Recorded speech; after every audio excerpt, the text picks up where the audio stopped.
Bonsoir et bienvenue en ce mercredi 24 février 2021 et nous en sommes arrivés ce soir à la méditation numéro 341 et plus particulièrement à la méditation numéro 55 dans le livre de l'Apocalypse, le livre de la Révélation que nous méditons depuis le 1er janvier de cette année.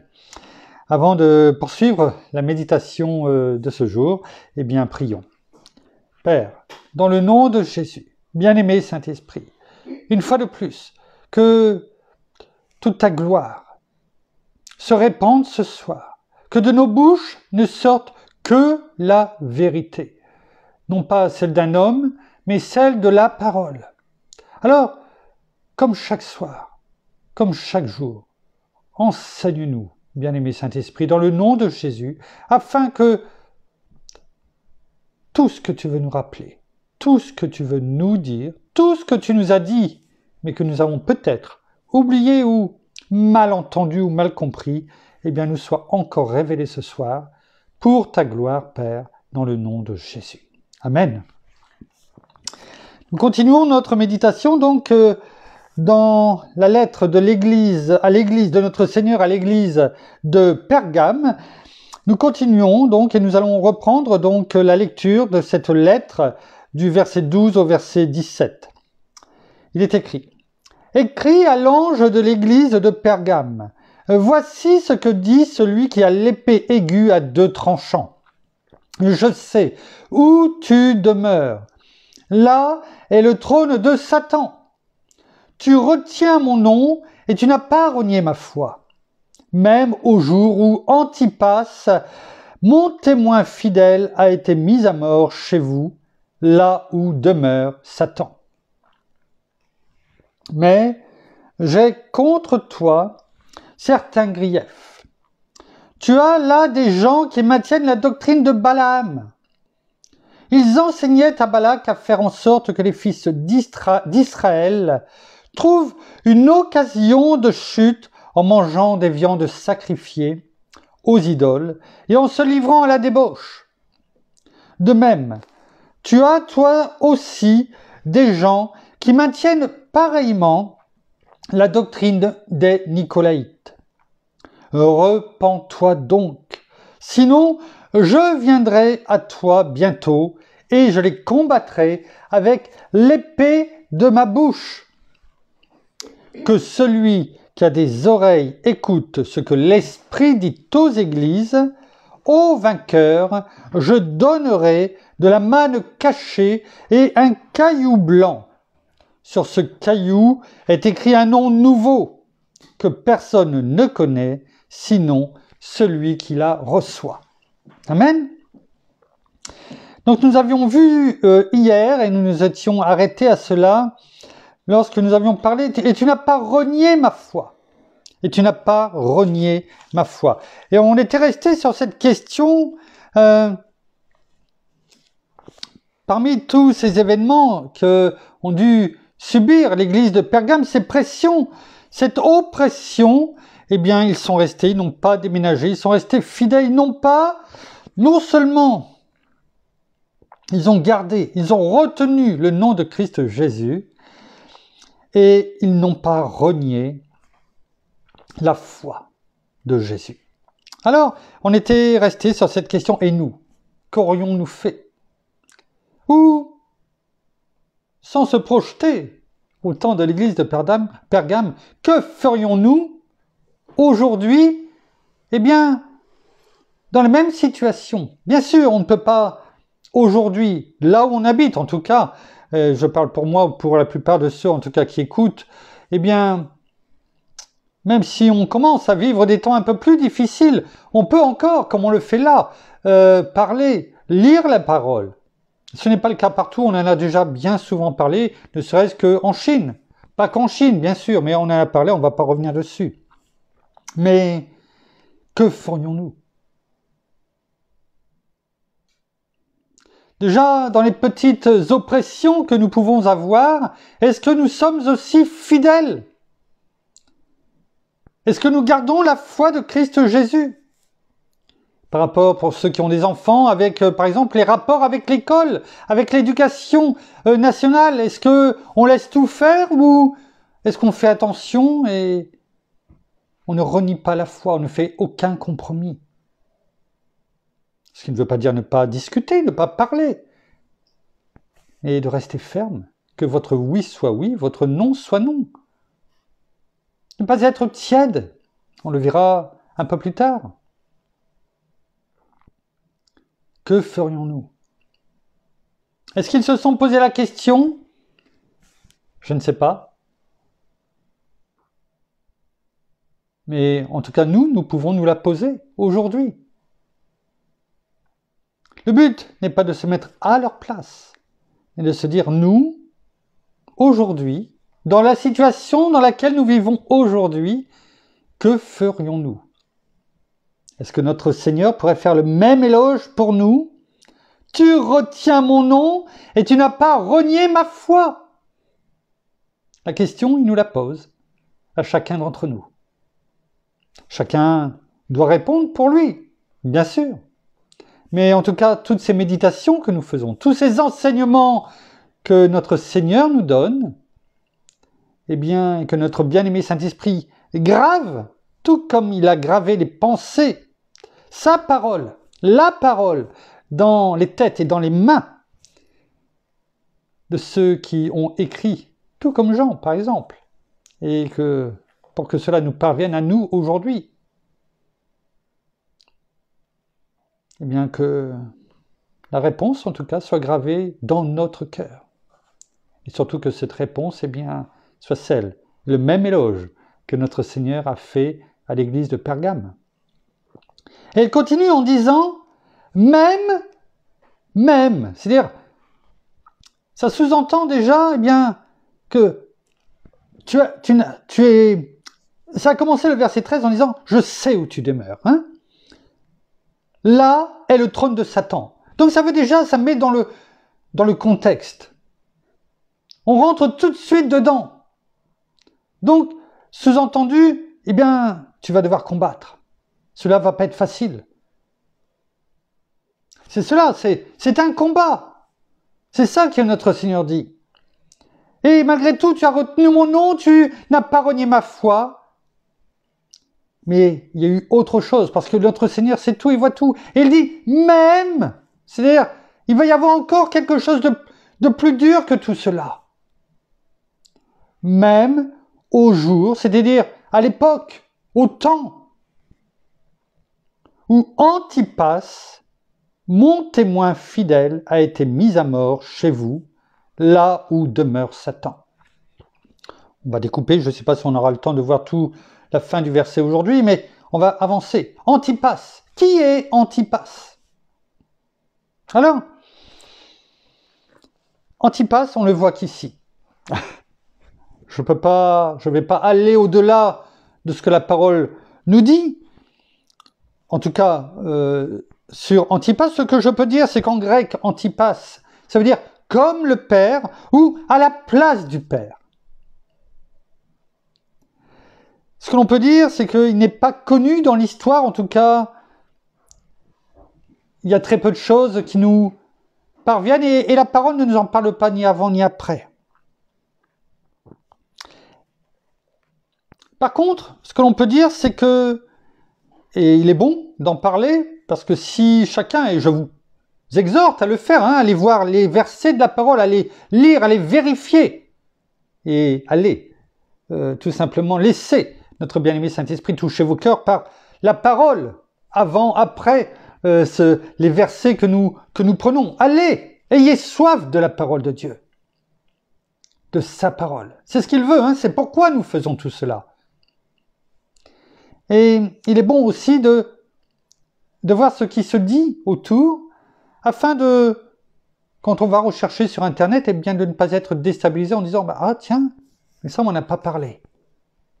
C'est aussi cela que nous faisons dans nos méditations, c'est pour cela aussi que nous prenons le temps, que ça met plus de temps, ce n'est pas grave. Dans la tradition, il est dit qu'Antipas était un évêque qui avait été ordonnée par l'apôtre Jean, c'est-à-dire mise en place par l'apôtre Jean.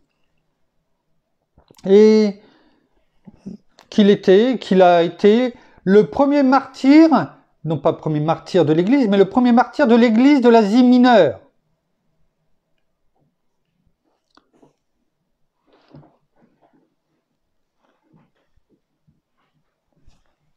Il est un évêque. Que nous dit la parole? Nous savons très bien que certaines religions pourraient, et c'est ce qu'ils ont fait, pour en faire un martyr, non pas selon ce que la parole nous dit, mais pour leur religion. Et la question n'est pas là. La question, c'est de comprendre que c'est pas parce que la parole nous dit qu'il était évêque que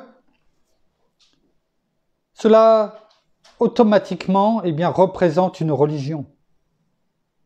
Qu'est-ce que la parole nous dit sur le fait d'être évêque? Tout d'abord, évêque, en grec, c'est épiscopé, qui veut dire visiter, avoir la charge de. On voit bien que il n'y a rien dans ce terme grec de religion. C'est une responsabilité, avoir la charge de. Regardons ce qui est écrit dans Luc, l'évangile de Luc, chapitre 19, au verset 44. C'est notre Seigneur Jésus qui parle. Il dit, « Ils t'écraseront. » C'est lorsqu'il fait l'annonce de la destruction, notamment de Jérusalem. « Ils t'écraseront, toi et tes enfants au milieu de toi, et ne laisseront pas en toi pierre sur pierre, parce que tu n'as pas connu le temps où tu as été visité. » C'est-à-dire, le temps où notre Seigneur est venu, et tu ne l'as pas reçu, on l'a vu dans Jean, l'évangile de Jean, chapitre 1er, et les siens ne l'ont pas reçu. Et là, où tu as été visité, c'est épiscopé. Et c'est visité. Tu n'as pas voulu. On le voit aussi dans Actes. Actes, chapitre 1er, au verset 20. Actes, chapitre 1er, au verset 20. Il est écrit, « Or, il est écrit dans le livre des psaumes,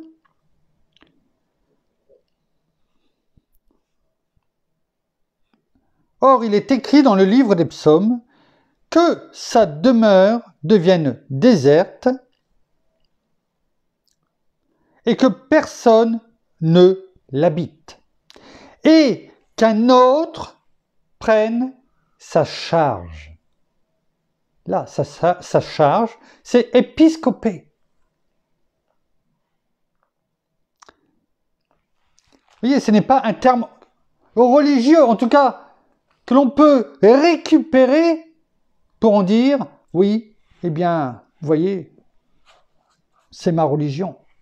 Non, restons simples. Allons chercher. Un dernier exemple, c'est dans 1 Timothée. 1 Timothée, chapitre 3, au verset 1er. Il est écrit, et là c'est un chapitre justement qui parle des évêques et des diacres. Cette parole est certaine, si quelqu'un aspire à la charge d'évêque, il désire une belle activité.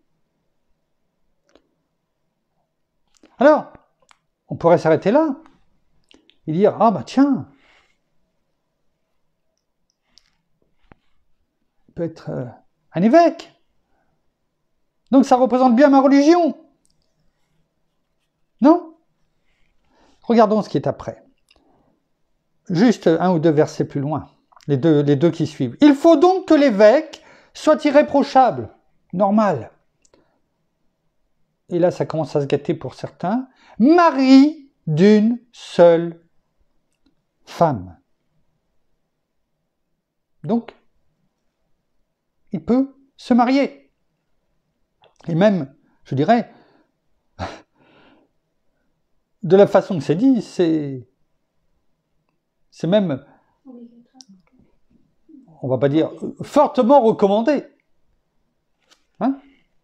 Mari d'une seule femme, sobre, sensé, sociable, hospitalier, âpre à l'enseignement, qui ne soit ni adonné au vin, ni violent, mais conciliant, pacifique, désintéressé, qu'il dirige bien sa propre maison et qu'il tienne ses enfants dans la soumission avec une parfaite dignité. Voilà le rôle de l'évêque. Vous voyez comme quoi on peut prendre des versets et puis en faire dire ce que l'on veut. Épiscopé, eh bien, a un sens que la parole nous donne et il faut rester dans ce sens. Est-ce que ça veut dire que Antipas a moins de valeur que Néni? Bien sûr que non. Ce qui est important dans cela, c'est qu'on voit les paroles de notre Seigneur. Mais il était bon que l'on parle de tout ça. Les paroles de notre Seigneur nous disent que le Seigneur le connaissait et ne l'avait pas oublié parce qu'il en parle.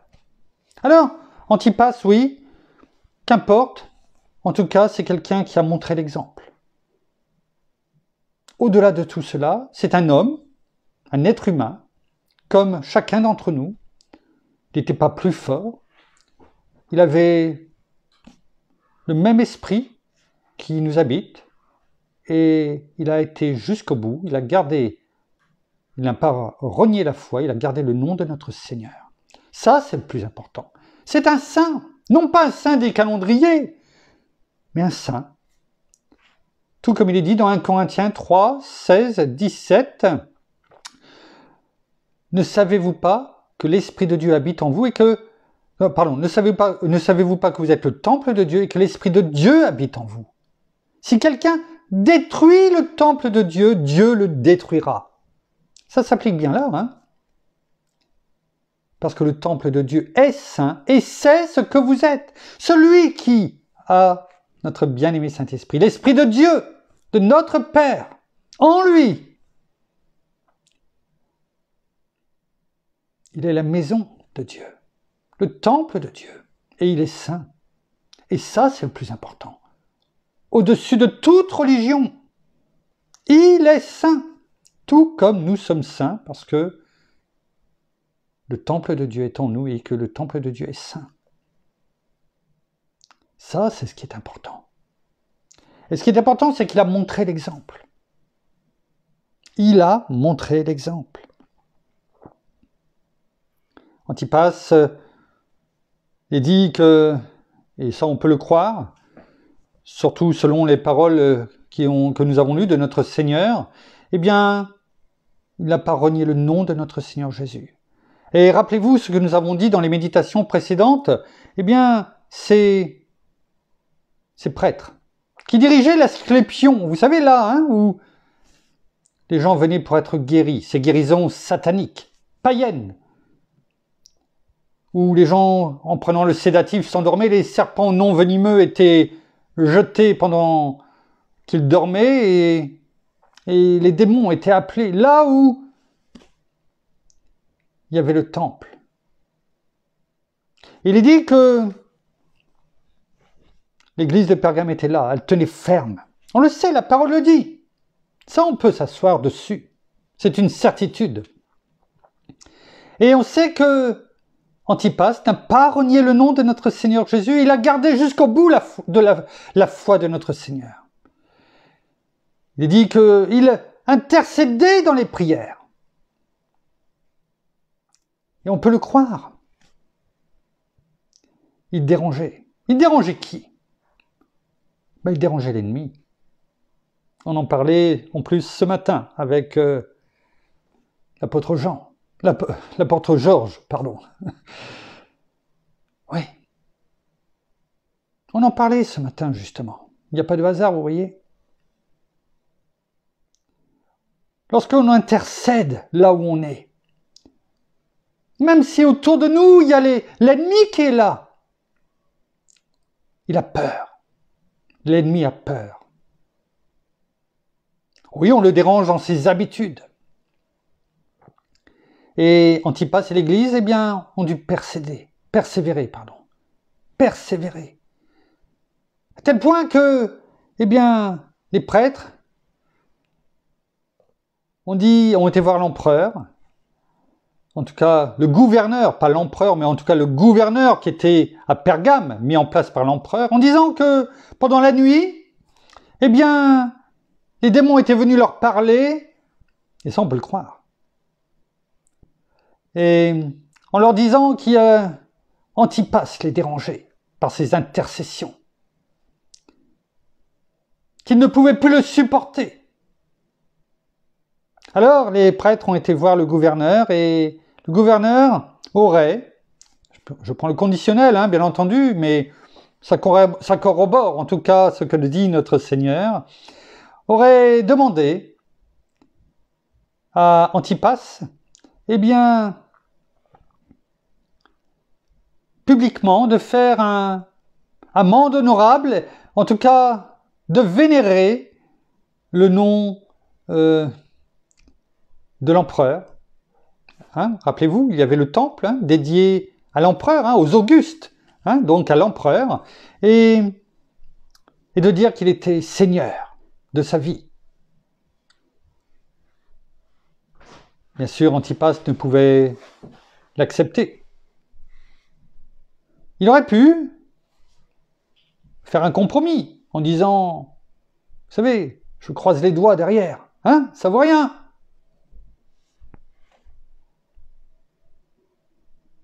Non. Bien sûr que non. Il n'a pas renié le nom de notre Seigneur. Il n'a pas renié la foi en Christ Jésus. Bien sûr, il n'a pas accepté. Et il a été mis à mort pour l'exemple où, eh bien, quand on voit la fin de ce verset, a été mis à mort, mon témoin fidèle a été mis à mort chez vous, là où demeure Satan. Et rappelez-vous ce que nous avons dit. Où est-ce qu'il demeurait, Satan? Oui, à Pergame, oui, mais plus exactement. Vous savez, sur ce trône dont nous parle notre Seigneur. Tout au début du verset 13.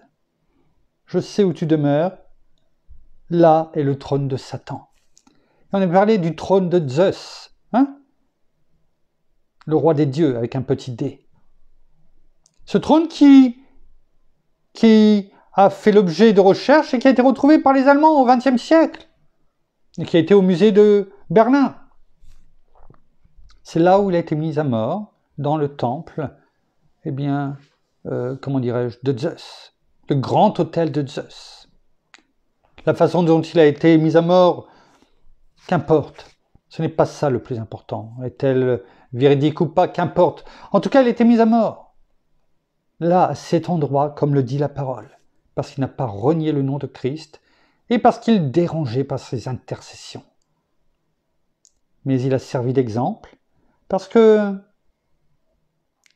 la parole le dit. Elle ne dit pas, eh bien, toute l'Église est tombée. Non.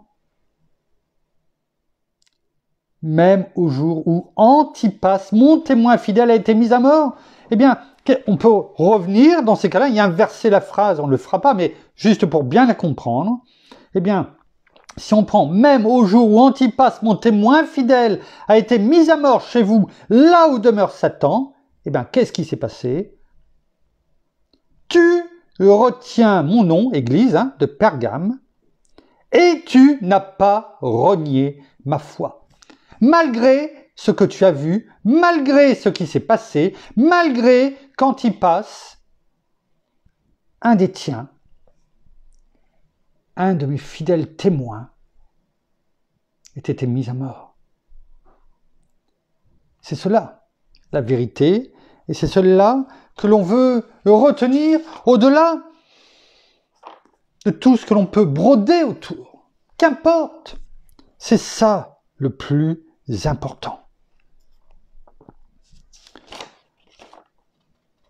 Il a été mis à mort, je ne sais pas si je vous le dis, je vous l'ai dit, dans la période, parce que là aussi on ne sait pas la date exacte, mais en tout cas sous le règne de Domitien, dont on avait parlé dans les 2 premières méditations, lorsqu'on avait parlé des différents rois, empereurs en tout cas, qui régnaient à ce moment-là, après la chute de Jérusalem.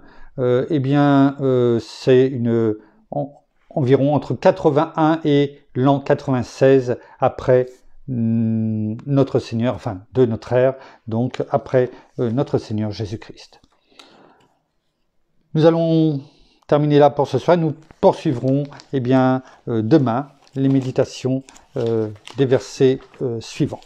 Merci Père, merci Seigneur, merci bien-aimé Saint-Esprit, une fois de plus pour toutes ces explications que tu nous as données. Il est bon d'avancer sereinement afin qu'il n'y ait pas de troubles dans nos têtes et qu'il n'y ait rien de caché. Qu'il n'y ait rien qui puisse nous troubler par des questions d'autres peut-être frères, sœurs, ou tout simplement parce que ce que nous pouvons trouver sur Internet. Nous avançons en tout cas et continue à nous montrer tout ce que tu veux que nous sachions. Nous terminons par la prière. Oh, merci bien, Seigneur, encore ce soir et bien pour ta parole. Merci encore pour cet enseignement. Merci parce que tu nous fortifies, tu nous relèves chaque jour et nous voulons encore vraiment nous fortifier dans ta force souveraine. Parce que humainement, souvent les choses peuvent être compliquées pour certains frères et sœurs, mais nous savons qu'avec toi, eh bien les choses sont vraies et elles sont plus faciles alors que nous gardions toujours nos regards vers toi.